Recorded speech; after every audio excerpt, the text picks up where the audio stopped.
দেখো সবাই দেখো, হেলিকপ্টার একদম আমাদের বাড়ির সামনে দিয়ে আছে। পায়েল দেখে যা।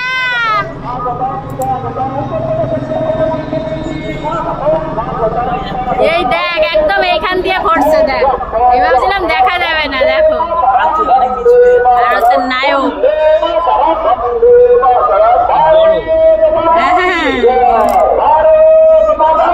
যোগীজি পদ্মফুলি পেয়ে আমাদের গোড়াচারতলা ধন্য। রিল ভালো থাকলে আমি যে যোগীজিকে দেখে আসতাম।